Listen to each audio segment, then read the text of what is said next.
So in this video, I want to talk about Azure and how this can relate to, people who are studying networking, either trying to get into the networking field, IT, or just, looking for a kind of sandbox environment to kind of test some of the tools and things that they're learning out. And the reason being, like a lot of, certifications, such as like the CCNA and things like that, you know, when you study those things, you might not necessarily be fully going into, your next job only doing Cisco related or on-prem networking.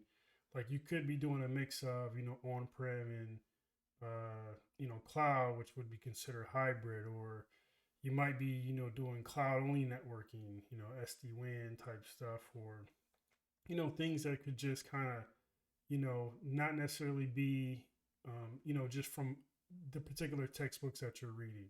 So there's so many different, vendors out there like PanOS or Palo Alto, Fortinet, Cisco, and things like that. But working within the cloud environment kind of gives you that overall, overview of some of the things that you would learn to be able to broaden your horizons in terms of like being more marketable in the job market when it comes to working with your networking background. So, inside of Azure, there's still the same concepts of networking that would be applied on prem than it would be in the cloud. The best thing now is you're not necessarily worrying about physical gear. You do have to still manage security and, reliability in some areas, but, a lot of that's now been shifted off into Azure, at an added cost, to your company. But it kind of just alleviates you to not have to worry about some of the different things like that. But I'm going to kind of walk through, just the Azure Virtual Network. This is their documentation page, and just building out your own networking just so you can see that the same kind of concepts still apply. So, in terms of like, subnetting, virtual networks, ACLs and security groups and things like that, the same kind of, policies can still apply, as you're deploying, like say, firewalls in the cloud or routers and things like that. So having that good background like a CCNA can help definitely um, make you more marketable as you look into like using service providers such as Azure or AWS. So I'm going to bring up another tab here. Let me bring up an incognito window, and let me drag this over here. So Azure gives you free. You can actually sign up if I go to create one here. Let's just go to Azure.com. So it's going to get you some information in regards to your setup. And, basically you can set up, you got the big providers, Google Cloud, AWS, Azure. They're all going to offer you free, credits to pretty much run things that you want to run in here to test. And I typically use it a lot for like small little servers, small networks I want to deploy things into and stuff like that. And I believe they might still do the 200 free credits. Now you do it, you set up as a pay as you go account, but there's free services that are always available. So like here's some information on what those are, like 700 hours of B1 burstable virtual machines, Linux machines, some other small stuff. But I will say, if you're setting up like a virtual network, there might be some small costs that you could incur. But I think, $5-10 a month spend is probably reasonable of where you could be at when you're learning some of these things. Now, I usually set up a lot of this in Terraform, but I'll kind of walk through also setting up a small virtual network that you can kind of play with yourself. So once you sign up for Azure, it will require you to put a credit card in. Now, it won't charge you, but again, you just need to destroy anything that you're not utilizing after you're done with it. But it again, you know, $5-10 a month, I would say would be if you're running something that's a little bigger than the free tier. So once I'm already signed in, so I'm going to go to portal.azure.com and I'm going to kind of give you an overview of how some of these resources are kind of laid out. So everything in, so there's different regions, there's different zones. Without having to get into too much of how that is, you know, depending on where you're located, there may be certain different costs in regards to the different resources, but everything inside of Azure sits in basically what's called a resource group, unless you're, you know, running some particular platform as a service that doesn't require it to sit in a resource group in of itself. But most of the times when you're creating stuff, it's going to have you choose a resource group that you know, place things in. So I'm going to go and select virtual network. And you're going to see there's a bunch of different things that can come up. You got virtual network gateway, you know, network interface, network connection, local network gateway. There's so many different things that kind of you can utilize to enhance your networks as you're building them out. So a network security group would be like kind of like an ACL or like a local firewall that you can place on a subnet. You can place it directly on the NIC interface. There's some best practices to that as well, but we're going to do virtual network. So virtual networks, you can think of it as like your own isolated network in the cloud. If you're like, you know, thinking on-prem, think of it as its own separate building. Like you have, say, 3 buildings, each of them are virtual networks, or even 3 companies. You can have 3 separate companies, different virtual networks, and each one has its own, you know, network, subnets, and everything that you know, can set it to. And the great thing is, like, again, each as you're deploying these, there's some planning that you want to do if you're, you know, planning this out for your company or yourself, that you can set each virtual network to using the same IP addresses, but you could run into some issues down the line, such as not being able to apply, you know, things like VNet peerings for resources and other resource groups to or resources and other virtual networks to talk, things like that. So as you're planning these out, you want to make sure that you're utilizing your, you know, IP address scheme correctly, and, you know, things like that. So the subscription that I have is my pay-as-you-go subscription. And the resource group, you're not going to have anything if you just set this up. So you can create one and just call it whatever you want. My network.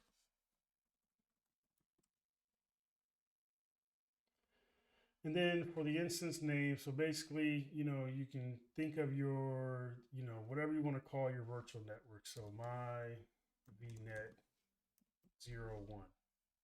The regions, like I was mentioning, this is basically where the region will be deployed. So the where the actual instance will be of your virtual network will be deployed. So basically, you don't have to have like resources in the same region as the resource group, but you can. It's best to kind of maybe kind of it doesn't affect anything. It's basically the resource group kind of more so controls like the control plane. So like, you know, you being able to deploy things into the resource group, stuff like that. So like if your, you know, region where your resource group goes down, it doesn't necessarily affect your resources in there. You just won't be able to kind of manage things like things that's inside of it. So then next we'll go to IP addresses. And this is how kind of your space is, you know, set up. So basically it has to be in a CIDR notation. So if you're, you know, starting subnetting, basically this is going to be what your entire virtual network can utilize. So you don't have to use the entire /16 space. So this could be, you know, 172. Let's say this is going to be our 172.16.0, and let's say 24.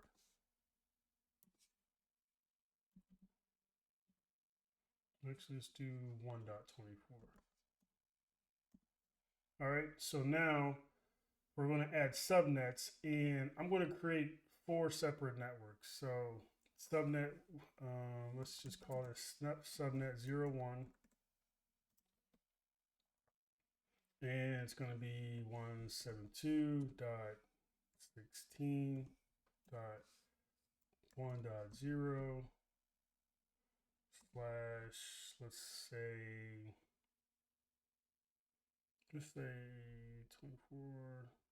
26. All right. So basically, 0 to 64, Azure reserves 5 addresses. Obviously, you have your, I believe it's, obviously your network ID, your broadcast, and then the first 3, I think one's for like DNS or something like that. There's 5 that they basically reserve for various things. Now, you have a NAT gateway here. So the NAT gateway setup is basically what's going to allow you to create something to be able to send your traffic out to the internet without having to expose them to a public IP. But we're gonna there's various ways you can either do it to where you're using like a load balancer. You could be creating a firewall or deploying a firewall inside of your virtual network. So not everyone uses a NAT gateway. You might even be attaching a public IP directly to your, VMs or whatever you're deploying. So it's just a matter of how you're setting your network up here. And I can actually, kind of freeform this a little bit. So let me bring up a tool and kind of show you what we're kind of accomplishing here. So if I kind of draw this out, Azure, you have your main subscription here. And that's basically your subscription would be the pay as you go. And then inside of that subscription, you have, virtual networks. So that's a virtual network. So VNet. And then inside of there, you have your subnets. So, you could have subnet 1, 3. And then inside those subnets, you have different resources there. Now, basically, if you want, now you can create other resources. So you could have another VNet and then another VNet and so on and so forth. So they're all isolated here. And then if you need any of these to talk, you would have to do what's called VNet peering. So you would have to create a VNet connection here. And then you would have to say, or, say you want this to be the hub. So this is the hub. So everything talks back here. So you could, connection there and then a connection here. So inside of Azure, VNet peerings aren't transitive. So if you need to talk to a resource over here from here, this peering connection here doesn't just send traffic that way. You have to explicitly have some route tables and things like that can kind of send the traffic from one side to the other. I can kind of save that for another talk, but essentially that's one way to kind of help mitigate having to create multiple peering connections going across here, then a peering connection here, and then another one here. Basically, you have what's essentially a full mesh, and then it just makes it more complicated down the line. So there's some just kind of nuances that kind of brings, but depending on how big your network is, that might be the simplest route versus having to do some of the extra things you would need to do to send everything across one particular hub. So now going back here to Azure, let me.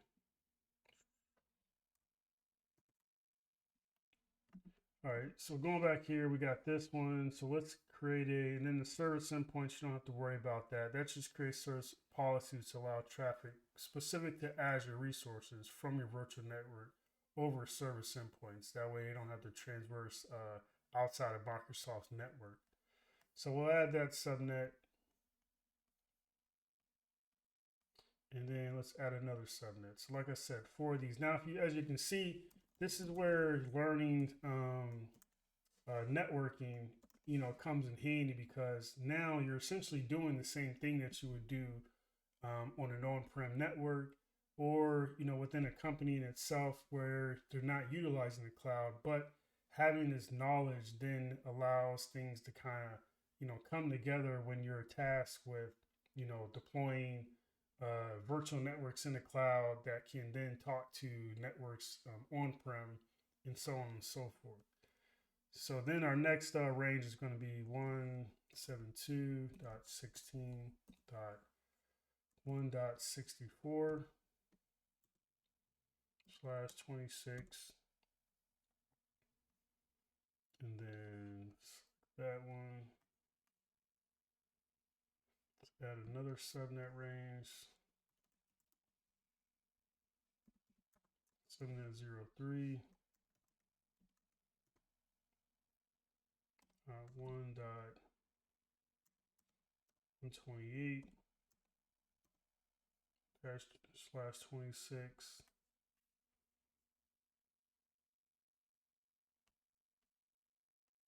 Oop. And then another subnet .1.192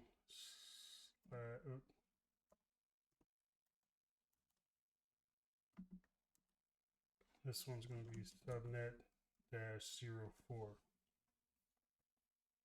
So we got 4 subnets there, all utilizing this address space here.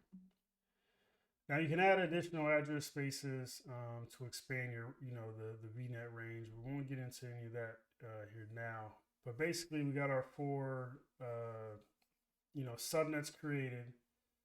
And inside of Azure, things are kind of a little different. So, like, on a typical network, if you were to deploy, say, something inside of your one VLAN, and let's just consider this as a VLAN, and then this as a VLAN.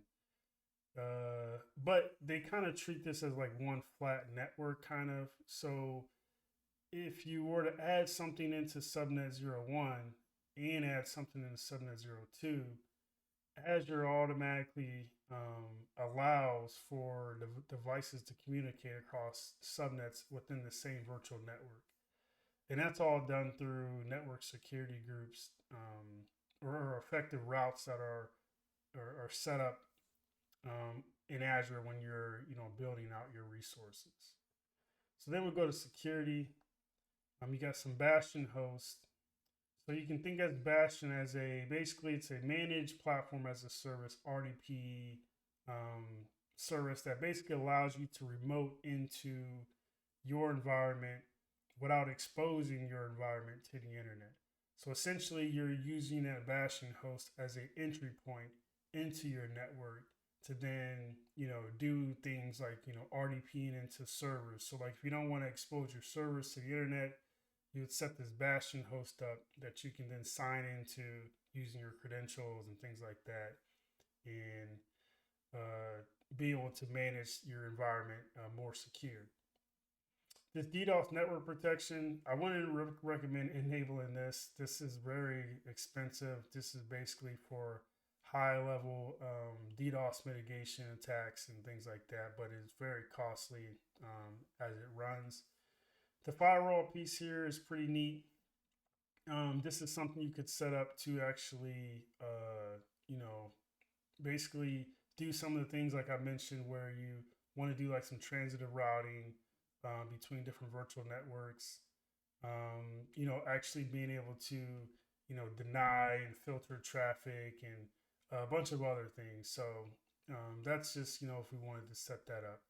But that's another form of networking that you can kind of take your skills that you're learning from a, Cisco or Palo Alto or whatever standpoint, and still kind of apply those same, methodologies to the cloud and get the same kind of benefits that you would going into interviews and being able to discuss some of the things you've done in the cloud, things that you've built, networks that you built, and some of the different designs. Like even if you were to go to google.com and Azure Network Designs, you would see a slew of different designs that people have done. And this is some of the stuff you would typically see in like Packet Tracer, as far as if people were building out just Cisco networks in general. So there's so many different ways you can kind of still build and learn some of the Azure networking best practices that are kind of going being developed for different resources and applications. Then we go to tags. You don't have to worry about tags. It's just a way to kind of tag your resources as you're building them. And then we'll go to review and create, and then create that. So like I said, that just takes a second there. So as that's getting built out, it's pretty quick there. We now have our virtual network. We have our address space here. We can expand the ranges if we need to. We can see any connected devices. So as you're deploying resources such as routers, any types of vendor specific things, or like VMs and stuff like that, you're going to actually start to see the IP addresses and devices show up in here, kind of almost like a DHCP or DNS table, or whatever you want to think of it as. You have your subnets here, where you can create multiple subnets, the bastion, and then firewall, and some other things like your network manager, to be able to create like automated topologies and things like that. Your DNS server. So you have like some custom DNS servers as far as like, Active Directory and things like that. You would add those in there. So, and then the peering. So if we created multiple VNets, we can add peerings to be able to talk amongst each of the VNets after we deploy VMs and things like that that need to talk across each other. And so if we go back up here at the top, this is the resource group that we deployed it in. So you see it created a VNet, which is a virtual network. So think of that as just like its own private entity outside of anything else. You could create another VNet inside this same resource group folder, and both of these still wouldn't be able to talk unless you actually paired them together. So you can make them the same IP addresses, same subnets, and things like that. And so if you want to deploy anything inside this VNet, you could create another resource, and let's say a virtual machine.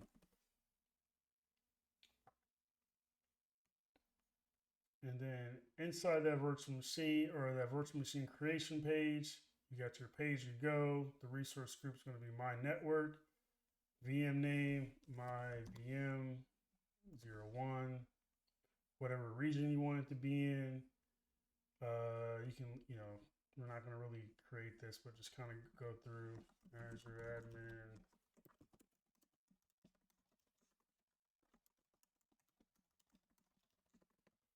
And then RDP, you can select, that you want to, obviously, we're going to need the remote into it.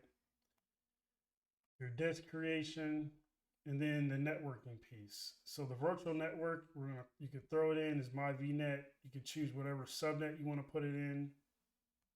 A public IP you can create so that you can actually RDP into your instance. And then this is where you get into like kind of like it's, think of it as like a firewall that you can throw on the actual VM itself. Now you can place now this is kind of another layer of, networking, where you kind of choose, do you want to put your NIC, your security group, on your actual VM, or do you want to put it at the subnet level? And if you throw it on the subnet level, you got to kind of determine like what kind of things do I want to block at a holistic level versus down on the VM level, that, if you're too restrictive at the top, that you could potentially block things that people need to get to, later on into the, next hop path of that subnet. So it's best to kind of manage it at one level. If you're going to do it at the subnet level, manage it at the subnet level. If you're going to do it on the VM levels, do it at the VM level. So basically, you can just, keep it basic and then, go through. And so I'll create this and just to kind of show some of the different things and then you can set up some stuff like so on the actual network security group, you can set it to only allow like your particular home IP address, stuff like that, to make it more secure, so no one can just try to get into your VM and download and do whatever they want. But your username and password should be pretty secure as far as that goes too. So I just wanted to deploy this to show you. So if I go back to my resource group, you'll start to see some of that stuff dropping in here. So as you can see, now we got our network built out. So think, our resource group, we got our virtual network, we got our virtual machine that's deployed to that virtual network. And then inside of here, we should start to see connected devices. So now it pulled a IP address, which is the first usable in that /64. Now, even though this first usable would have been the 60, one or whatever, it has the ones that are reserved that can't be used. So that's why it's using this, .68 there. So that's kind of it as far as like, from a, Azure perspective. There's so many different things that, you can kind of, get your hands on that's networking related and still kind of, learn some of the different networking things that you would learn from a Cisco standpoint, Palo Alto, Fortinet, Network Plus, things like that. And the great thing with doing it in Azure is you can kind of do it at a minimal cost and be able to delete some of these things versus having to say buy new gear or keep this stuff running. You can automate it using things like Terraform. So I kind of run, various Terraform scripts that then at the end of the day, instead of having to remember what I all did, I can just go in and delete everything from, a particular script. And so this is what, will actually, kind of make you a lot more marketable. It's not just a matter of like, say passing a test or any, exams or certifications. As you continue to keep deploying some of these resources, environments, you can, start to do a lot of best practices as far as like how things are set up. So even some of the things you could do is go to, Google and type in, Cisco ASA Azure deployment. And then if you look inside of, some images, you might see how some people are deploying these. So here you can see that, someone has an internet connection, external load balancer. You got some ASAVs, which is the virtual version of ASA, coming into an internal load balancer. And then you got your different, subnet tiers. And so from there, that's how, you can kind of, look at some of the things people are doing and kind of deploy things, amongst that way. You even got some, Cisco routers that can be deployed in Azure. I think they have the Cisco router Azure. I think it's called the CSR 100, 1000V. So there's a deployment guide for that. I think they even have probably a Azure Marketplace image for it. Yeah. So, you got some information here. They probably got some, documentation and support on how that kind of works. They got some free licenses that usually come with some of those. I believe even the Cisco ASA might have a free license trial. So here's got a free trial there. So that's some, good things there too, to be able to trial some of these and be able to get things up and running as you're, testing it out. So there's so much, of the tip of the iceberg. I mean, it's almost just really the tip of the iceberg in terms of how a lot of this is deployed out or can be deployed in terms of, Azure networking, hybrid deployments and stuff like that. So if you have any questions, feel free to reach out, leave some comments down below. I'll be sure to get back with you. Again, this is just a overview of how you could potentially start your own little mini network in Azure and get some, good practice in how you're deploying some of this stuff uh, for your, test or just, general knowledge to be able to take with you inside of your next interview. Again, thanks for tuning in. Hope to see you next time.